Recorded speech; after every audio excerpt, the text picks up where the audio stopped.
تو ناظرین السلام علیکم۔ آج ہم بتائیں گے قابیل اور حابیل انبیاء علیہ السلام کے عبرتناک واقعہ۔ قرآن مجید میں حضرت آدم علیہ السلام کے ان دونوں بیٹوں کا ذکر نہیں کیا گیا، صرف آدم کے 2 بیٹے کہہ کر مزمل چھوڑ دیا ہے۔ البتہ توریت میں ان کے نام بیان کیے گئے ہیں۔ کچھ روایتوں میں ان دونوں بھائیوں کو اپنی شادیوں سے متعلق زبردست اختلاف کا ذکر کیا گیا ہے۔ اس معاملے کو ختم کرنے کے لیے حضرت آدم علیہ السلام نے یہ فیصلہ فرمایا کہ دونوں اپنی اپنی قربانی اللہ کے حضور میں پیش کریں۔ جس کی قربانی منظور ہو وہی اپنے ارادے پورا کر لینا۔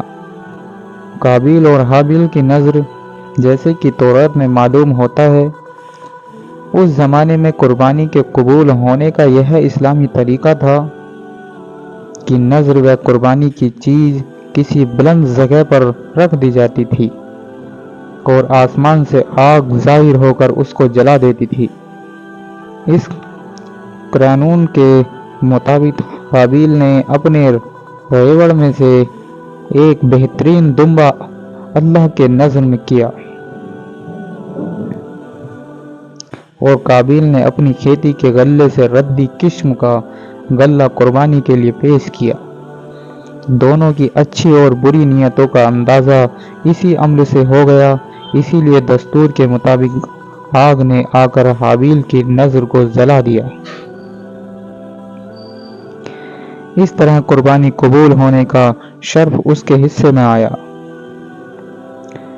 قابیل اپنی توہین کو کسی طرح برداشت نہ کر سکا اور اس نے غیظ غضب کا آ کر حابیل سے کہا کہ میں تجھ کو قتل کیے بغیر نہیں چھوڑوں گا تاکہ تو اپنی مراد کو نہ پہنچ سکے۔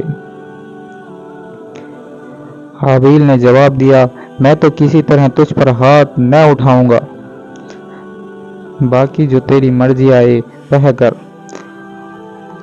قربانی کا معاملہ تو سو اللہ کے یہاں نیک نیت کی نذر قبول ہو سکتی ہے، وہاں بد نیت کی نہ دھن کی کام آتی ہے اور نہ بے وجہ غم غصہ، اور اس پر قابیل نے غصے سے بہت زیادہ بھڑک کر اپنے بھائی حابیل کو مار ڈالا۔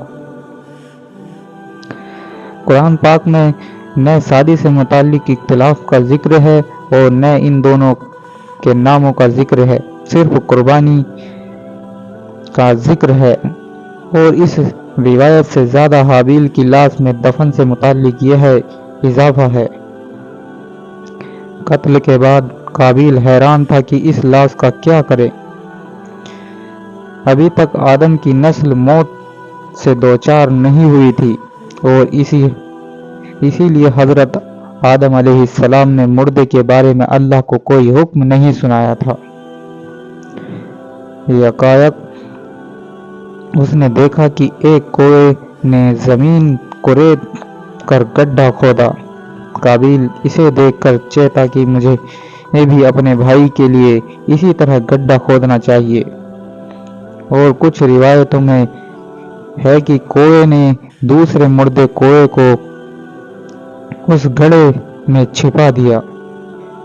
قابیل نے یہ دیکھا تو اپنی ناکارہ زندگی پر بے حد افسوس کیا اور کہنے لگا کہ میں اس جانور سے بھی گیا گزرا ہو گیا کہ اپنے اس جرم کو چھپانے کی بھی اہمیت نہیں رکھتا۔ شرمندگی اور افسوس سے سر جھکا لیا اور پھر اسی طرح اپنے بھائی کی لاش کو مٹی کے حوالے کر دیا۔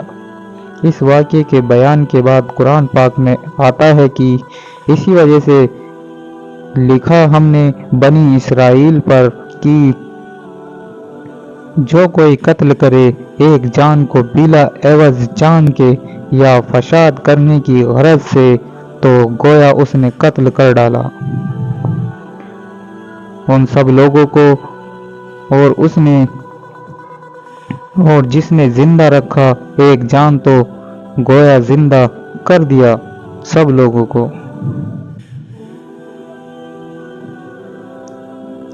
امام احمد اپنی مسند میں حضرت عبداللہ بن مسعود کے ایک روایت کی ہے کہ اللہ کے رسول صلی اللہ علیہ وسلم نے فرمایا، دنیا میں جب کوئی بھی ظلم سے قتل ہوتا ہے تو اس کا گناہ حضرت آدم علیہ السلام کے پہلے بیٹے قابیل کی گردن پر ضرور ہوتا ہے، اسی لیے وہ پہلا آدمی ہے جس نے ظالمانہ قتل کی شروعات کی اور یہ ناپاک سنت جاری کی۔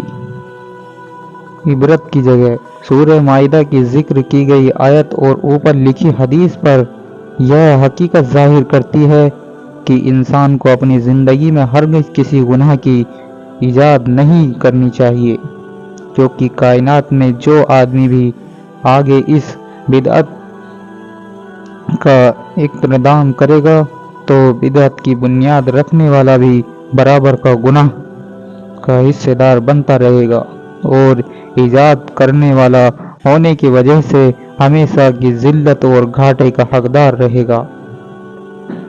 اللہ تعالی ہمیں ایسے کام سے بچنے کی توفیق عطا دے، آمین۔